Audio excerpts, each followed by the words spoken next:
이 양육 우리 신청서 혹시 다 받았나요? 보시게 되면 제가 잠깐만 좀 설명을 드리고, 우리가 작년에 했던 것 같은데, 우리 이제 기도 베이직, 우리 이제 기도 양육 이제 스텝 첫 번째를 우리 작년에 했었고, 이번에는 이제 버전 2입니다. 그래서 아마 좀 더 심한 코스긴 하지만, 뭐 기도 베이직을 듣지 않았다 할지라도 우리 신청하는 희망하는 청년들이 있더라면 신청이 가능하고요. 우리 모임은 6회로 이루어지고 우리 35일 동안 매일매일 자기가 이제 셀프 트레이닝을 하는 겁니다. 여러분, 신앙은요 자립해야 되는 거예요. 그러니까 목회자 의존도가 높을수록 신앙은 좋지 않은 겁니다. 스스로가 자립할 수 있도록 저는 이제 의도가 이제 셀프로 여러분들을 트레이닝하는 것이 이제 기도 양육반의 특징이고요. 회비는 추후에 제가 이제 신청한 자들에게 따로 공지를 하고요. 모임 날짜는 3월 5일 화요일부터 4월 9일 화요일까지 총 6주로 진행이 됩니다. 저녁 8시부터 우리 9시 30분까지고, 그리고 중요한 것은 이제 저는 이것들 또한 또 저와 또 여러분 우리 각자 안에 또 교제로 활용하기 위해서 4월 13일 토요일이고요. 이날은 이제 신청한 분들이 함께 모여서 외부 점심 식사를 하고 또 나들이를 하고 티타임 교제하면서 이것들이 단순한 어떤 교육으로만 끝나는 것이 아니라 좀 이렇게 교제로 좀 확장하는 마음이 있어요. 그래서 함께 이 날짜 꼭 미리 참고해 주시면 좋을 것 같고요. 특별히 이번에는 오프라인으로만 진행을 합니다. 왜냐면 제가 이 시간은 저도 이 시간을 위해서 구별을 하고요.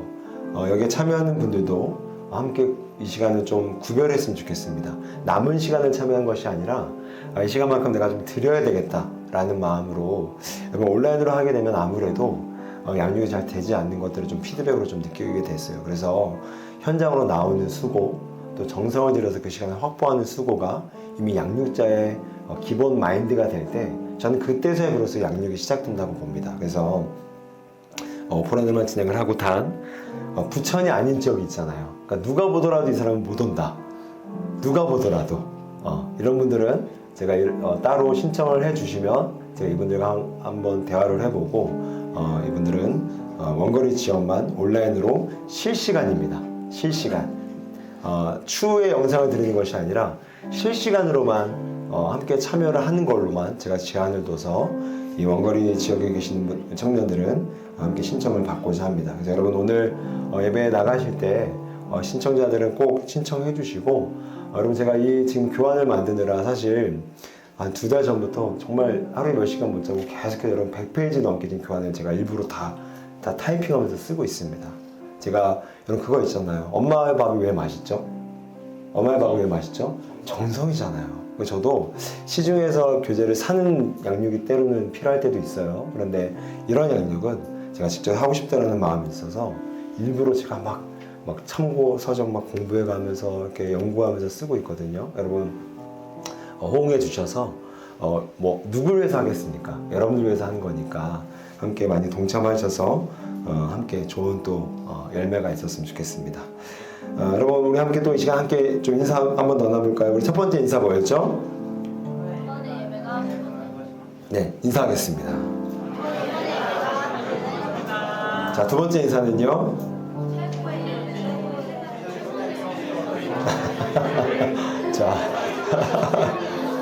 자, 여러분 참 각자 알아서 다 하네요. 자, 최선의 준비로 최상의 예배를 드립시다. 자, 인사할까요?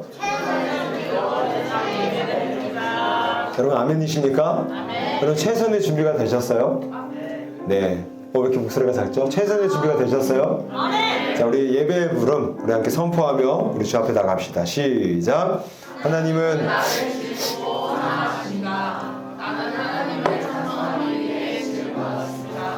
하나님은 나를 예배자로 부르셨습니다.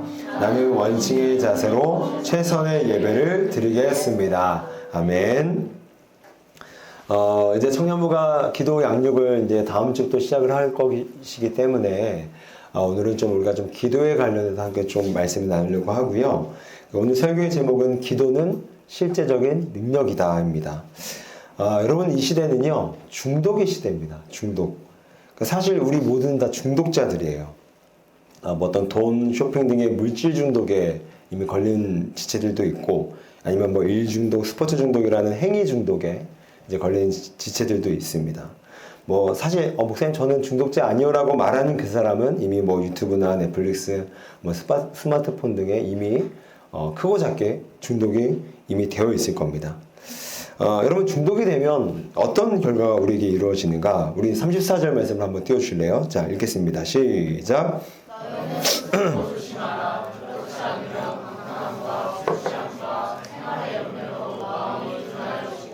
뜻밖의 그날이 덕과 같이 너에게 임하리라. 여러분 이 방탕함이라는 말이요. 이 말을 이제 우리 시대로 바로 번역을 하게 되면 술을 너무 많이 먹어서 생기는 이 두통과 현기증을 가리킵니다. 그러니까 과한 거예요. 중독이 된 겁니다. 자, 두 번째 술 취함은요. 이 말은 술에 만취된 상태를 가리킵니다. 그러니까 중독의 상태를 가리키는 거예요. 그러니까 단지 술에만 취한 것이 아니라 뭐 명예, 돈, 권세에 중독이 되어서 이미 거기에서 취해서 살아가는 상태. 이게 바로 술 취함. 그리고 세 번째는 생활의 염려라고 했잖아요. 자, 이 말은 어떤 뜻이냐면 다른 방향으로 이끌리다라는 뜻이에요. 이게 무슨 말이냐면 생각이 여러 가지로 산만하게 나뉘어진 거예요. 생각이 한 방향으로 가고 있는 것이 아니라 너무너무 극도로 산만해진 거예요. 주의산만이죠. 그래서 이 사회학자들이 연구한 결과에 따르게 되면 여러분 금붕어가 한 곳에 집중할 수 있는 시간이 12초인데 인간은 9초밖에 안 된 거예요. 그러니까 우리는 뭐보다 못한 존재다? 네, 금붕어보다 못한 존재. 그러니까 금붕어 만나면 사부라고 외쳐야 됩니다. 사부. 그러니까 그만큼 인간의 집중력이 뭐 때문에? 중독 때문에. 그럼 중독이 뭐예요? 중독은 거기만 꽂혀 있는 겁니다. 거기만 꽂혀 있으니까 모든 것이 거기를 통과하고 모든 것이 거기만 혈안이 되어 있는 거예요. 그러니까 중독 대상이 아닌 것에는 다 주의산만한 거예요. 예배를 드려도 막 그거 생각. 공부를 해도 그거 생각. 그러니까 이 산만함 때문에 주의 집중 시간이 9초밖에 안 된다는 거예요. 금붕어보다 못한 인류가 되어버린 거죠. 이게 바로 생활의 염려라는 뜻입니다. 여러분 이처럼 방탕함, 두 번째 뭐죠? 술 취함, 세 번째 생활의 염려가 지속이 되면 그 이어지는 말씀이 어떤 결과를 우리에게 가져다 준다? 마음이 둔해진대요. 여러분 이게 정말 무서운 겁니다. 마음이 무감각해지는 겁니다. 여러분 그 문둥병자들을 이제 보게 되면 한센병이라고 얘기를 하잖아요. 근데 그분들 얘기를 듣게 되면 밤새 막 여기가 막 가려워서 막 긁었어요. 막 허벅지 긁었어.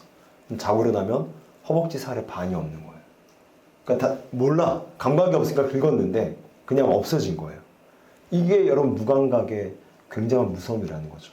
마음의 무감각 똑같습니다. 내가 죽어가는데 몰라요. 내가 쓰러져 가는데 모르는 거예요. 무감각. 그런데 이 마음의 이 둔함이 당연히 내 삶을 망치겠죠. 둔하니까. 그런데 거기서만 끝나는 것이 아니라 그 뒤에 뭐라고 나오죠? 뜻밖의 그날이 덕과 같이 임한대요. 이 말씀에서 나오는 그날이란 바로 우리 주 예수님의 재림의 날입니다. 여러분 재림 사모해요? 재림이 기다려집니까? 아멘이세요? 근데 노면인 사람들은요 마음이 이미 무감각해진 겁니다. 그래서 이미 예수를 떠났음에도 불구하고 나 교회 나오니까 나 예배 드리니까 헌금 드리니까 라면서 그 명분 속에서 내 영혼이 쓰러져 가는데도 무감각하게 나를 몰라. 죽어가는데 나를 모른다라는 거죠. 그래서 그 재림의 날이 덫과 같이 되는 거예요. 여러분 예전에 제가 어릴 때만 하더라도요 집에 쥐가 되게 많았어요. 쥐가 제가 초등학교 때. 그래서 저희 아버지가 항상 그 부엌에 이제 쥐 덫을 놔요. 그러면 야 잡았다. 그럼 뭐 뛰쳐나가면 마당에 뛰쳐나가면은 쥐가 이제 덫에 이렇게 대롱대롱 매달려 있어요. 네. 그러면 이제 쥐가 한 5분 10분 버티다가 그냥 그 자리에서 죽어버리게 됩니다. 여러분 근데 그 재림의 날이 방탕함과 술 취함과 생활의 염려라는 우리 일상의 중독에 빠진 사람들에게는 덫으로 다가오는 결과를 만들어낸다는 거예요. 왜요? 무감각해지니까. 그 중독에 혈안되어 있다 보니까 중독 대상 외에는 모든 게 무감각한 거예요. 그러니까 삶에 울림이 없어. 예배를 들어도 임재의 울림이 없고요. 교제를 하더라도 기쁨이 없고요. 식상하고 무기력한 거예요. 왜요? 우리 일상에 다가오는 중독 때문에. 여러분 이처럼 우리 중독은요. 우리의 현세의 삶뿐만이 아니라 우리의 내세를 망하게 하는 지름길입니다. 여러분 보세요. 조사에 따르게 되면 우리나라의 중독자가 얼마나 많은지 몰라요. 그냥 일상 중독뿐만이 아니라 뭐 경마 중독, 도박 중독, 음란 중독, 포르노 중독, 술 중독 이런 사람들이 몇백만, 몇천만 명입니다. 카운트를 해보더라도. 그러니까 그만큼 일상에 목사님 저 어제 유튜브 한 3시간 봤어요. 이런 짜잘이한 중독뿐만이 아니라 우리의 삶에 크고 작게 다가오는 중독들 때문에 얼마나 많은 대한민국의 지금 사회 현주소가 망가지고 있고, 또한 그렇게 큰 중독이 아니다 할지라도 우리의 어떤 스마트폰 중독, 또 그 다음에 뭐 우리 형제들은 유혹에 빠질 수 있겠지만 그런 음란물의 중독들이 얼마나 우리의 인생을 피폐하고 얼마나 우리의 인생을 망가뜨리는지 모릅니다. 또 우리 자매들의 쇼핑 중독. 목사님 저 1시간밖에 쇼핑 안 해요. 그런 명문과 구실 속에 숨지만 그것들이 중독이 되면 우리 영혼이 이렇게 될 수밖에 없다는 거죠. 자, 그래서 오늘은요, 어떻게 해야 우리가 이 중독의 이 유혹과 이 마귀가 가지고 있는 중독의 공격을 이겨낼 수 있을까? 중독을 가만히 내버려두면 이렇게 되는데, 현세도 망가지고 내세의 삶도 망가지는데 내버려둘 수 없잖아요. 그래서 오늘 시간 특별히 우리가 기도에 대해서 함께 말씀을 나누다 보니까 두 가지, 기도가 어떤 면에서 우리의 중독을 이길 수 있을 것인가, 두 가지의 성경적인 대안을 좀 살펴보려고 합니다. 첫 번째는요, 기도는요, 자기 스스로를 자각할 수 있게 만들어 주는 게 기도의 첫 번째 능력이라는 거예요. 여러분, 중독자들에게 당신 중독됐습니다라고 말하게 되면 인정할까요? 아니요. 대부분 인정 못합니다. 저 이 정도 스마트폰 중독 다 하는 거 아니에요? 이 정도 쇼핑 다 하는 거 아니에요? 이 정도에 그냥 이렇게 서칭 다 하는 거 아니에요? 그래서 문제는 뭐냐면 자기가 중독됨을 인정하지 못하니까 치료가 시작이 안 되는 거예요. 그럼 그렇잖아요. 암 환자에게 의사가 선고를 내려야, 당신 암입니다라고 선고를 내려야 그 사람이 기겁하고 나 빨리 식이요법도 하고 빨리 항암도 해야 되겠다, 이런 치료가 시작되는 것처럼 중독자의 문제는요, 내가 중독됨을 인정하지 못하니까 치료와 개선이 안 된다는 거죠. 근데 그렇게 가다가 처참한 중독에 이제 뒤늦게 발견되어져서 마음 먹을 땐 너무 늦어버릴 수밖에 없다는 거죠.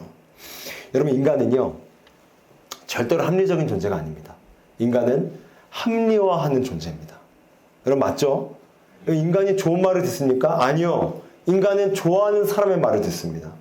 인간은 그렇게 합리적인 존재가 아니에요. 항상 자기 감정과 자기 편견과 자기 선입견에 빠져서 상황을 해석하고 문제를 해석합니다. 절대로 합리적인 존재가 아니라 인간은 합리화시킵니다. 그래서 합리화시켜서 이 정도 문제는 문제 아닌데, 뭐 이 정도 남들 다 하는 건데, 합리화시키는 거예요. 그러니까 치료가 시작이 안 된다는 거죠. 제가 아는 분은요, 한 권사님인데 이분은 건강식품 중독에 빠졌어요. 여러분, 이분의 제가 정확히 몇 년 전에 이제 만나서 대화해서 기억이 안 났는데, 이분이 그 한 달 동안에 건강식품으로 구매한 돈이 얼마인지 아세요? 2천만 원입니다. 적외선 매트 500만 원. 그다음에 뭐 팔찌 이런 거 있죠. 어른들이 하고 다니는 거 있죠. 그럼 이거 여러분 거의 뭐 보석 같은 값이에요. 우습게 보면 안 돼요. 저 할머니 되게 촌스럽게 하고 다닌다 이렇게 생각하죠? 그럼 그거 막 1,000만 원, 500만 원 합니다. 근데 이것들이 일시에 2천만 원짜리 산 거예요. 그래서 저한테 얘기를 하길래, 권사님 제발 멈추세요. 아니 그게 그만한 값을 한다면 모르겠지만, 권사님 누가 보더라도 이 매트 하나 팔찌 하나 사는데 2천만 원 쓰는 게 말이 됩니까? 근데 저한테 뭐라고 하는지 아세요? 목사님, 저 이거 중독 아니에요. 제가 얼마나 아끼고 아끼는데요. 다만 아끼는데 이 정도는 내 건강에서 투자하는 거 아닙니까? 인정 못해요, 제가 중독이라는 거. 그래서 저한테 자꾸 링크 보내요. 그거 건강 매트 사시라고. 팔찌 좋은 거 나왔다고. 때로는 저한테 이제 인터넷을 잘 못하시니까 전화로 부탁하세요. 좀 알아봐 달라고. 그 매트 중고로 나온 거 어디 저기 그 병원이 아니라 그 건강 그 할머니들 자주 가는 데 있죠.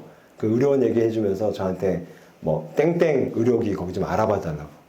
그러니까 전 답답한 거예요. 권사님은 자신을 아셔야 됩니다. 여러분, 자식들에게 이 받은 돈 이렇게 다 쓰시면 안 되는 거 아니잖아요. 근데 자기를 인정 못 합니다.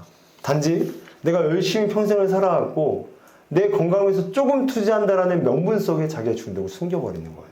그러니까 치료가 안 되는 거예요. 그래서 중독을 치료하기 위해서 첫 번째 단계는요, 자기 객관화가 일어나야 돼요. 내가 나를 알아야 됩니다. 성찰이 돼야 돼요. 자, 그래서 성경이 오늘 그걸 우리에게 얘기하는 거예요. 자, 우리 36절을 한번 읽어볼까요? 자, 시작. 이러므로 너희는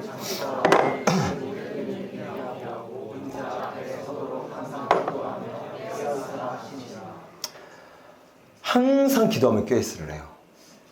방탕함, 술 취함, 생활에 염려라는 중독에 빠져 있으면 내가 나를 못 보기 때문에 자기 객관화가 안 되기 때문에 그래도 중독의 개선이 안 되기 때문에 이 사람들에게 필요한 성경의 지침은 뭐라고요? 항상 기도하며 뭐하라? 깨어있으라는 거예요. 여러분 제대로 기도하는 사람은요 깨어있습니다. 그리고 이제 제가 지난번 기도 베이직 할 때 항상 매일 하는 미션마다 셀프 트레이닝마다 맨 뒷장에 뭐를 실어드렸냐면 자기 성찰 질문을 실어드렸어요. 왜냐면 내가 나를 돌아보는 시간이 없으면요 신앙은 안 자랍니다. 곁길로 빠지는데 정상적인 길로 가는 줄 알아요. 그게 인간이에요. 왜요? 합리화시키니까. 그래서 신앙은 계속해서 자기를 성찰해야 돼요. 그런데 오늘 이 말씀은 항상 기도하며 깨어있으라. 여러분 제대로 기도하는 사람은요 깨어있습니다. 제대로 기도하는 사람은 자기 객관화가 돼요. 그게 누군지 아세요? 그게 바로 다윗입니다. 한 번 더 말씀을 넘겨주시게 되면 자 시편 139편 시작.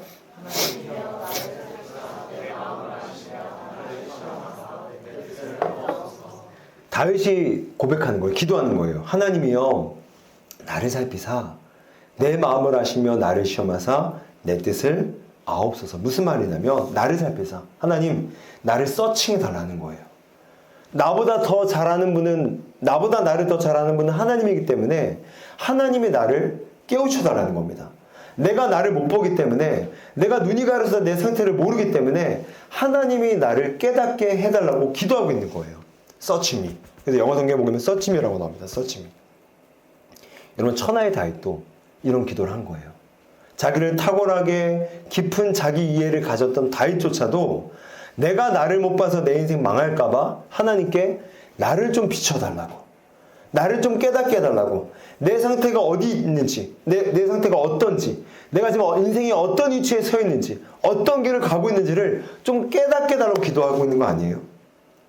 그런데 여러분 중요한 게 여러분 나를 깨닫게 하는 기도에 있어서 필요한 게 뭔지 아세요? 바로 말씀입니다. 한 번 더 넘겨주게 되면 자 디모데후서 3장 16절 시작. 모든 성경은 바르게 함과 의로 교육하기에 유익하니. 여러분 여기서 두 번째 성경이 유익한데 두 번째 유익한 단서가 뭐냐면 바로 책망입니다. 책망이 뭐냐면 바로 선고예요. 선고. 진단이에요. 당신 암입니다. 진단이에요. 우리가 말씀을 보면요. 말씀이 우리에게 자기 성찰을 시키게 만들어서 나로 하여금 진단을 받게 만듭니다. 야, 너 죄 있는 거야. 그거 남의 죄가 아니라 그거 너의 죄야. 그거 남 탓한 거 그거 너 탓이야. 이렇게 진단하는 거예요. 너 욕심이 지금 잉태하고 있어? 잉태하면 반드시 죄를 날 거야. 여기서 멈춰라고 진단하는 게 뭐라고요? 성경, 말씀이라는 겁니다. 그러므로 우리가 기도할 때 붙잡아야 될 것은 바로 말씀이라는 거예요. 말씀과 기도의 거울 앞에 설 때 그때에서야 비로소 나는 나의 객관화가 이루어지는 겁니다. 여러분 사람이요 남의 연수 되게 잘 됩니다. 여러분 제가 설교하고 있으면요 어떤 청년들은 목사님 설교 그것밖에 못하나 좀 더 잘했어. 여기서 이런 말씀 하셔야지 이런 생각해요 안 해요? 아니에요. 역시 여러분들은 정말 너무 천사 같은 분들이에요. 근데 제가 어떤 청년부에서는요 저기 과천에 있을 때 제가 어떤 청년은 역사학과 나왔거든요. 근데 제가 하루는 김구의 역사를 들었는데 끝나고 저를 찾아온 거예요. 목사님 그거 아니에요. 제대로 알고 좀 하세요. 제가 앉아봐 제대로 설명해봐. 막 설명하더라고요. 근데 설교가 좀 격도로 빠졌는데 다시 돌아갑시다. 원래대로 돌아갑시다. 근데 그만큼 여러분 예를 든 거예요. 여러분들은 내가 막 순수가 보일 겁니다. 목사님 저렇게 하시지 이렇게 하시지. 근데 나는 내 모습을 못 보는 거예요. 최선의 준비를 다 했다고 자부하지만 여기에 서서 긴장 가운데 떨림 가운데 설교를 할 때면 내가 내 모습을 못 봅니다. 그래서 침도 튀길 수도 있고 갑자기 헛단어가 나올 수도 있는 거예요. 마찬가지로 사람이 자기 모습 못 봐요. 그래서 다윗도 기도하는 거예요. 하나님 서치미 나를 살펴주십시오. 그리고 말씀에 옳게 얘기하는 거예요. 책망을 받아야 된다는 거예요. 말씀의 거울 앞에서.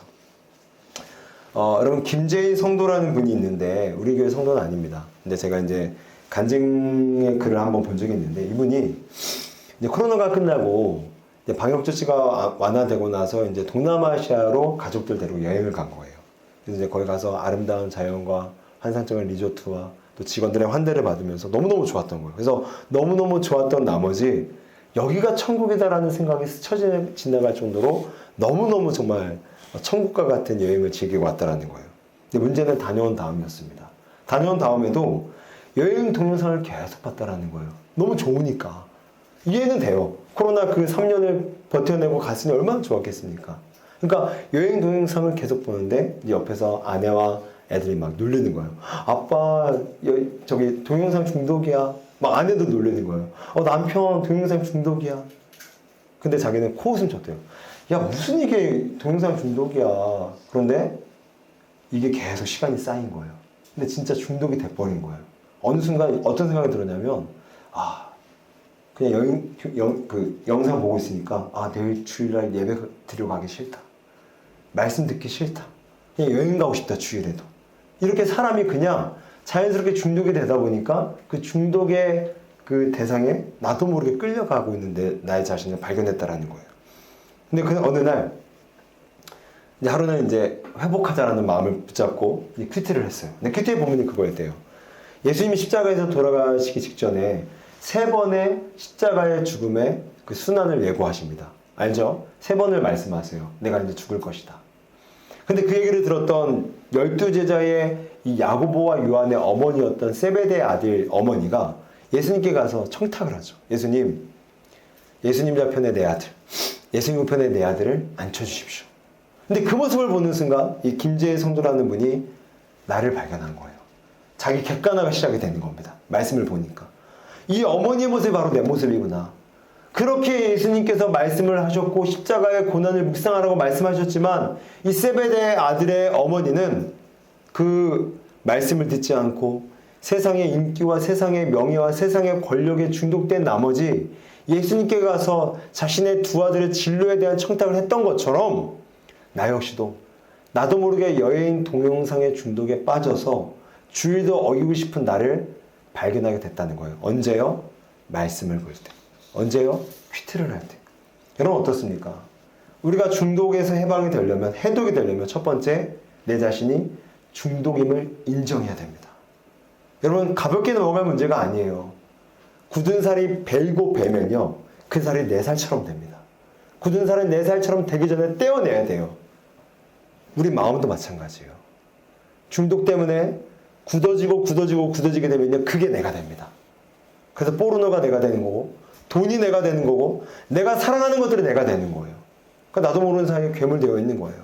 근데 오늘 이 김재희 성도라는 분은 말씀과 기도의 거울 앞에 서서 나를 봤어요. 그리고 은혜 가운데 나를 객관화시키는 데 성공합니다. 그래서 그는 다시 한번 믿음으로 싸우게 되고 다시 한번 이 신앙을 고추 세우게 되는 그런 은혜가 시작되었다는 거죠. 사랑하는 청년 여러분, 여러분의 인생길 가운데 말씀과 기도 앞에 날마다 서기를 축복합니다. 아멘. 쉬지 말고 기도하라고 했잖아요.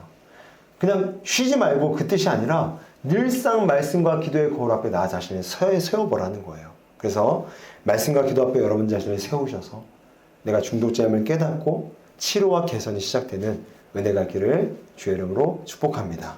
자, 우리 2번째. 오늘 이렇게 우리가 중독자임을 인정하게 돼요. 이제 치료가 시작이 되는 겁니다. 근데 여러분 이건 치료의 시작에 불과해요. 치료의 첫 단추는 시작됐는데 진짜 치료의 효과는요, 우리를 예수님으로 채울 때만이 진정한 치료가 시작됨을 성경은 얘기를 합니다. 여러분 중독의 뿌리가 뭘까요? 중독의 뿌리. 중독의 뿌리가 뭘까요? 중독의 뿌리는 결핍입니다. 결핍.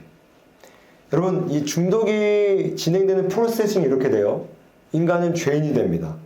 죄는 영혼에 큰 구멍을 만들어내요. 결핍 구멍을 만들어낸다는 거죠. 그래서 그 인간은 그 결핍된 구멍 안에 말초신경을 자극하는 것들을 계속해서 채워넣어요. 쾌락들을. 근데 여러분 이 말초신경에서 말초라는 뜻이 뭐냐면 나무가지의 끝이라는 뜻입니다. 무슨 의미냐면 그만큼 하찮고 가볍고 사소하다는 뜻인 거예요.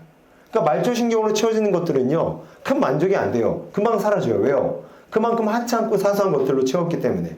그러니까 이 중독의 문제를 해결하기 위해서 필요한 것은 뭐냐? 하찮고 사소한 것들로 계속해서 채워지기 때문에 중독이 되기 때문에 묵직한 거 한 방으로 우리의 결핍의 구멍을 채울 때 중독은 극복할 수 있다는 거예요. 그러면 그 묵직한 한 방이 뭐겠어요? 바로 하나님의 사랑입니다. 그 인류를 구원하신 예수님의 십자가의 사랑만이 우리 인생의 내면에 생겨진 결핍의 큰 구멍을 메꿀 수 있고, 그 구멍을 메꾸는 순간 짜자르게 우리를 계속해서 자극과 그 만족으로 채우고자 했던 수많은 중독들은 이길 수 있다는 거예요. 여러분, 노아를 보십시오. 우리 한 번 더 화면을 넘겨주게 되면, 자, 한번 말씀을 읽죠. 시작.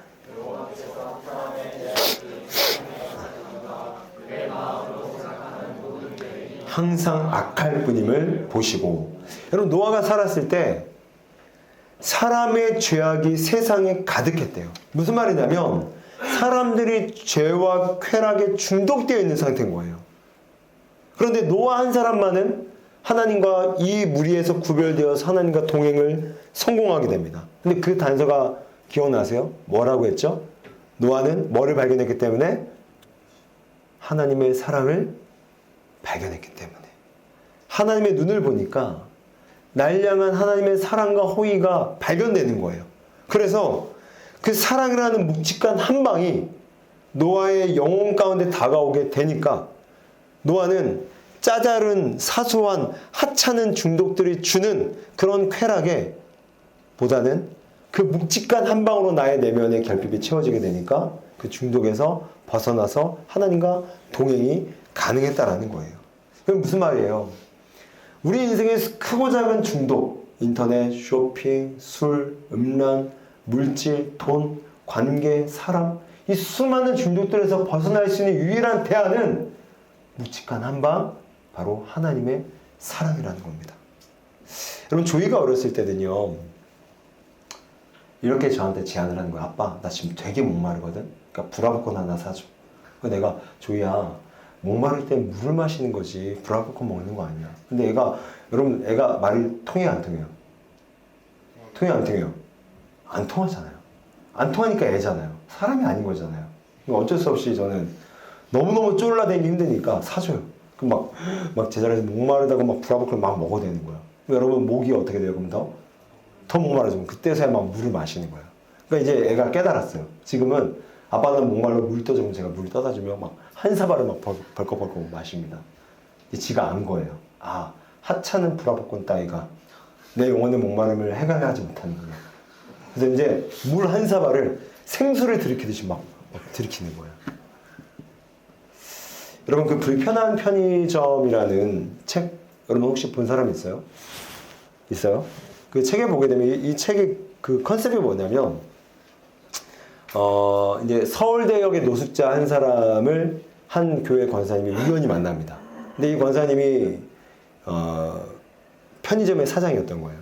그 사장님이 정말 호의를 베푸는 마음으로 그 노숙자를 자신의 편의점의 알바로 고용을 하게 돼요. 근데 그때부터 이 편의점이 뭐예요? 편의점은 편해야 되잖아요. 근데 편의점이 그때부터 불편해지는 거예요. 왜요? 말도 제대로 못해. 냄새도 나. 이런 사람이 알바로 와 있으니까 편하려고 왔던 그 편의점이 되게 불편해지는 거예요. 그런데 시간이 지나면서 이 주인공의 진가가 막 발휘되기 시작하는 거예요. 말도 어눌해요. 막 냄새도 나요. 눈도 못 마주쳐요. 근데 그 사람이 자그맣게 내뱉는 한마디가 정말 촌철살인처럼 그 손님들의 마음을 막 후벼 파는 거예요. 그래서 인생의 길을 잃어 방황했던 사람들이 그 알바, 그 노숙인의 말을 듣고 실행하면 막 문제가 해결되는 거예요. 근데 하루는 한 아주머니가 찾아옵니다. 그래서 아주머니가 막 사연을 얘기하는 거예요. 막 아주머니 막 아무한테나 붙잡고 얘기하는 그 특성이 있잖아요. 그게 아주머니 특성이잖아요. 그렇죠? 근데 아주머니가 이제 알바에게 얘기를 하는 거죠. 우리 아들이 매일매일 게임 중독에 빠져서 지금도 방에 처박혀서 지금 몇 개월 동안 얼굴을 본 적도 없다고. 매일매일 밥도 넣어주니까 화장실도 안 나오니까 우리 잘 때 화장실 몰래 나오니까 얼굴 본 지 몇 달 됐다고. 어떻게 하면 좋겠냐. 그러니까 알바가 이제 봉지에다가 물건을 담으면서 한마디를 내뱉습니다. 아주머니, 말 그만하시고 편지 써서 아들에게 주세요. 근데 아주머니가 아휴, 뭐 편지 쓴다고 되겠어 이러면서 혹시나 하는 마음에 진짜 편지에 자신의 마음과 아들을 향한 진심과 거리를 써서 편지를 붙이게 됩니다. 붙이는 게 아니라 편지를 이제 그 아재 방에 넣어주게 돼요. 그 아들에게 편지를 보고 그 다음날 몇 달 만에 나온 거예요. 왜 나왔을까요? 그 말로 표현할 수 없었던 엄마의 사랑과 그 엄마의 진심과 엄마만이 주는 그 모정에 가득한 그 글들을 보면서 아들의 마음이 움직이는 거예요. 울림이 있는 거예요. 울림이 일어나니까 내가 엄마와 어울림을 가져야 되겠구나라는 마음으로 나오게 됐다는 거예요. 여러분 무슨 말입니까? 어떤 메시지를 주는 거죠? 중독을 이길 수 있는 힘은 바로 사랑이라는 겁니다. 짜잘한 만족, 하찮은 만족, 금방이라면 끝날 만족이 주는 수많은 중독거리를 이길 수 있는 유일한 힘은 묵직한 한방, 바로 사랑이라는 거예요. 그러니 우리가 이 중독을 이기려면 사랑을 발견해야 됩니다. 어떤 분의 사랑이요? 하나님의 사랑. 이 죄인을 구원한 하나님의 사랑. 늘상 말도 정말로 안 듣는 우리를 향한 그 사랑을 발견할 때 우리는 중독을 이길 수 있는 거예요. 자, 그래서 한 번 더 넘겨주게 되면 사도 바울이 이렇게 이 에베소 교인들을 향해서 이렇게 기도합니다. 시작! 능히 모든 성도와 함께 지식에 넘치는 그리스도의 사랑을 알고 하나님의 모두 충만하신 것으로 너에게 충만하게 하시기를 구하노라. 그럼 바울이 지금 어떤 기도를 하고 있는 거죠? 하나님, 저 에베소 교인들이 하나님의 사랑을 깨닫게 해주십시오. 그 사랑이 얼마나 깊은지, 얼마나 높은지, 얼마나 넓은지를 깨닫게 해주셔서 에베소 교인들이 더 이상 중독에 빠지지 않고 하나님의 사랑을 발견하고 깨달아서 그 중독을 이길 수 있게 해주십시오라고 기도하는 거예요. 여러분, 에베소 교회는요, 이 에베소 지역은요, 이 우상 쇼핑 백화점이었습니다. 우리가 잘 아는 제우스 신전, 아데미 신전이 그 헬라의 유명한 지역에서도 이 에베소 지역에서 중심가에 자리 잡고 있었던 게 에베소 지역이었어요. 그러다 보니까 에베소 사람들은요, 종교 쇼핑을 하는 거예요. 하루는 이 신전에 들어가서 제사하고, 하루는 제우스 신전에 들어가서 제사하고. 그러니까 이미 쇼핑 중독에 걸린 것처럼 종교 중독, 우상 중독에 빠져있던 사람들이 바로 에베소 시민들이었습니다. 그러다 보니까 사도 바울은 이 사람들 놔두면 이 종교 중독에 빠져서 우상 중독에 빠져서 인생 망치겠구나. 그래서 기도하는 거예요. 하나님, 이 사람들이 그리스도의 넓고 길고 높고 깊이 있는 사랑을 깨닫게 해주셔서 그들의 중독을 치료해 주옵소서라고 기도했던 거예요. 여러분, 예전에 손양원 목사님이, 여러분 손양원 목사님 누군지 알죠? 이런 기도를 했다고 해요. 한번 잘 들어보세요. 나 예수 중독자 되어야 하겠다. 술 중독자는 술로만 살다가 술로 인해 죽게 되나니, 아편 중독자는 아편으로 살다가 아편으로 죽게 되나니, 우리도 예수의 중독자가 되어 예수로 살다가 예수로 죽자. 여러분, 중독을 해결할 수 있는 유일한 해독은요, 다른 중독 대체물을 찾아야 됩니다. 내가 심하게 포르노에 심취해 있는 청년들은요, 예수로 채워지지 않으면 절대로 이거 못 고칩니다. 내가 이 투자 중독에 지금 빠져있는 청년들은요, 내가 그 주식판과 날마다 계산기 두드리고 있는 나의 삶을 이겨내기 위해서는 예수로 대체물을 삼아야 됩니다. 예수 중독만이 우리를 수많은 그 하위 중독에서 우리를 구원해낼 수 있다라는 거예요. 사랑하는 청년 여러분, 이제 말씀을 정리하도록 할게요. 여러분, 기도는 실제적인 능력입니다. 아멘. 기도하면 자기 객관화가 일어나요. 그래서 내 모습을 잘 모르거든요. 근데 기도하면 말씀의 거울과 기도의 거울이 내 모습을 깨닫게 합니다. 그래서 이게 내 탓이었구나. 이게 우리 부모 탓이 아니라 내 탓이었구나. 이게 그 청년의 탓이 아니라 내 탓이었구나. 이게 우리 사회의 문제가 아니라 내 개인의 문제였구나. 그래서 치료가 시작됩니다. 언제? 기도할 때. 또 두 번째 기도의 효과는 뭡니까? 오늘 사도 바울의 기도처럼 하나님, 그리스도의 사랑을 깨닫게 해주십시오. 그리스도의 사랑을 깨닫게 해주셔서 그 사랑을 깨달은 만큼 중독에서 우리를 해갈시켜 주십시오. 이런 기도의 능력이 있다라는 겁니다. 여러분, 시작되는 한 주간 여러분의 삶 가운데 기도의 거울을 설치하기를 축복합니다. 아멘. 그럼 말씀의 거울을 설치하기를 축복합니다. 그리고 말씀과 기도라는 경건의 모습을 통해서 예수로 중독되는 우리 청년들이 되기를 주의 이름으로 축복합니다.